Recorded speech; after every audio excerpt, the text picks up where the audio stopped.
So, dear student, as I have discussed chapter number 1, 20 minutes with Mrs. Ockendam, and I have completed this chapter in my lecture 3. Now, lecture 4, as I told you, we are going to discuss important questions answer from examination point of view. Though all the question answers are very important, but note it down. These are the very important questions from examination point of view. And same rules and regulation as you have studied in first year. Answer must not exceed 6 sentences. Same pattern you have to follow. Now from the textbook section, now see first question. Explain the importance of the label on Mrs. Ockendam's suitcase and why does she hide it. Now you have to read in notes also, okay, one by one you have to read question answers, MCQs, a word meaning from chapter number 1, and chapter by chapter we will read it inshallah. So explain the importance of label on Mrs. Ockendam's suitcase because it bore the name of Mrs. Ockendam. उस label पे Mrs ओकेंडम का नाम लिखा होता है. जो label था उसकी क्या इंपॉर्टेंस है. मिसेज ओकेंडम की जो सूटकेस के ऊपर जो लेबल था उसके ऊपर नाम लिखा होता है मिसेज जूडी ओकेंडम. एंड जब वो लेबल छुपाती है तो उस आदमी को पता चलता है. ये सारी डिटेल हम इसमें पढ़ते हैं. Why does she hide it, वो क्यों लेबल को छुपा लेती है मिसेज ओकेंडम. इसलिए छुपाती है ताकि उस आदमी को ये पता न चले कि ये लेडी जो है मिसेस जूडी ओकेंडम है. As I told you this play story is a melodrama जिसमें सस्पेंस होता है. मेलोड्रामा मुझसे कहते हैं जिसमें सस्पेंस विद थ्रिलिंग इंसिडेंट, जिसमें जो है इसमें सस्पेंस रखा जाता है. मैंने आपको बताया था इसमें 2 क्वेश्चंस के आंसर जो होते हैं वो सस्पेंस हमें आखिर तक राइटर ने रखा है. और question number 2, when is audience likely to begin to suspect that she might be Mrs Ockendon. Audience जो है वो कब सस्पेक्ट करते हैं कि लेडी मिसेज ओकेंडम जो है ये मिसेज ओकेंडम भी है. एक तो ये हमने पढ़ा व्हेन शी टक the label under the flap, जब वो लेबल छुपाती है वो बारिश का बहाना बना के वो जाती है और गेट लॉक करने जाती है. व्हेन शी कम्स इन और सडनली वो लेबल छुपा लेती है और वो जो है ऑडियंस को लगता है. और दूसरी बार ये वो जब वो बार बार रिक्वेस्ट करती है उस आदमी को कि किल मी और ब्लॉट आउट दैट पिक्चर, और वो आदमी तो उसको पहले ही पहचान जाता है कि द लेडी इज़ मिसेज ओकेंडम. जब वो बेसीज करती है तो आदमी तो पहचान जाता है पहले ही जब वो लेबल में नज़र पड़ती है. तो जब भी आप डिटेल में पढ़ेंगे व्हेन शी टक the label under the flap, उस आदमी को कंफर्म हो जाता है और हमें भी कंफर्म हो जाता है कि lady is nothing else Mrs Ockendon. और ये डिटेल इसकी और भी कुछ पॉइंट्स हैं जो आप इसमें लिख सकते हैं as you read in notes और क्लियरिफाई हो जाएगा. और number 3, what motive has the man for murdering her. Motive का मतलब मकसद क्या होता है, एम क्या होता है. उस आदमी जो है क्यों मिसेज ओकेंडम को मारना चाहता है. Because he wanted to take revenge. ये अभी मैं सिर्फ आपको ब्रीफली आंसर बता रहा हूँ. आंसर को आप लेंदी लिखेंगे.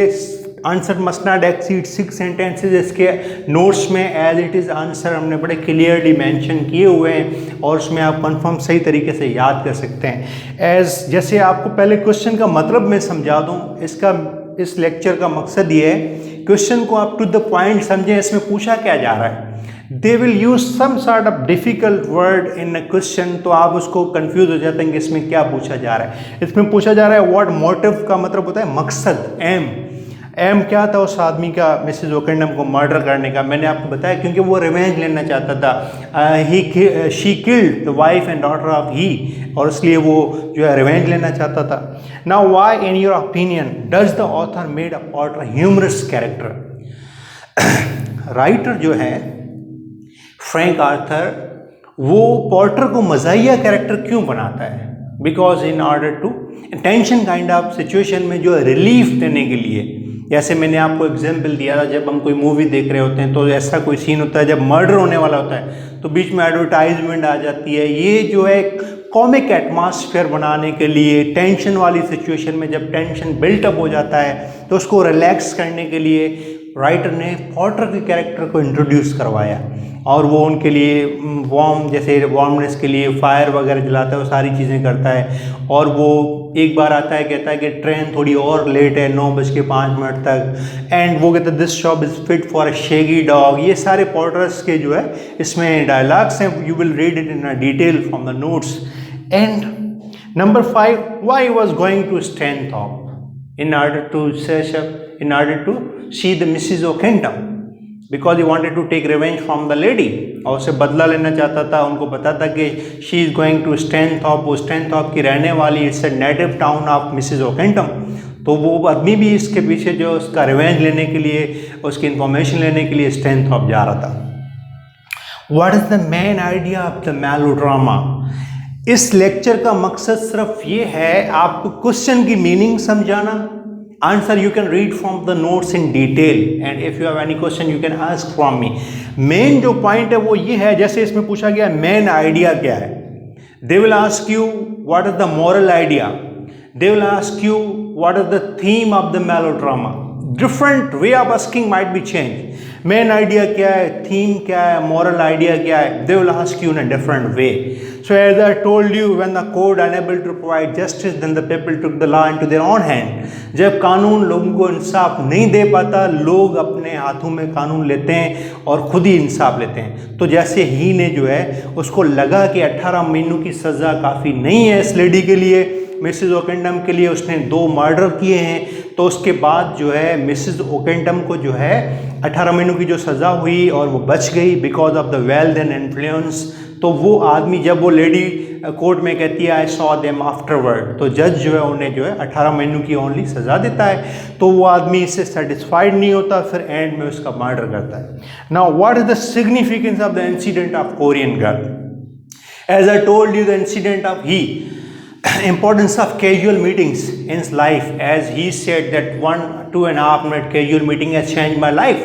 When he shared the incident of 1953 when Korean and American war occurred, he was seriously wounded and waiting for a stretcher, and he wanted to die, but suddenly the 14 years girl came bending over him, and later on he realized that if my daughter would have been lived, might be the same kind of girl, 14 years age. So then changed the mind of he, and he decided and now wanted to take revenge. तो ये उसका जो पूरा incident का उसके ऊपर impact ये पड़ा। पहले जो है वो आदमी मरना चाहता था, बाद में उसने कहा कि now I don't want to die, I want to take revenge. So I as I told you, revenge is kind of wild justice. वो आदमी जो है खुद ही रिवेंज लेता है और उसमें कन्वर्जेशन होती है। आप डिटेल में भी पॉइंट्स नोट्स में देखिएगा, उसमें एक क्वेश्चन पूछा जा रहा है, उसके 2-3 पॉइंट होते हैं जिससे हमें जो उसमें ऐड करके हमें क्लियरिफाई पता चल जाता है। जैसे हमें कहा कि ऑडियंस को कब पता चला था, इसमें आप 2-3 पॉइंट लिख सकते हैं जो उसमें टेक्स्ट बुक में हमें पता चलता है जब वो लेबल छुपा रही होती है। 2 और भी पॉइंट हैं। और उसके बाद देखें what are the reason that man does not kill Mrs Judy Ockendon and why he condemn her to live, that is the extra part. अब स्टूडेंट क्या करते हैं, नाउ क्वेश्चन कैरीज 5 मार्क्स, इसका आंसर पूरा दे दिया, ये इसको छोड़ दिया।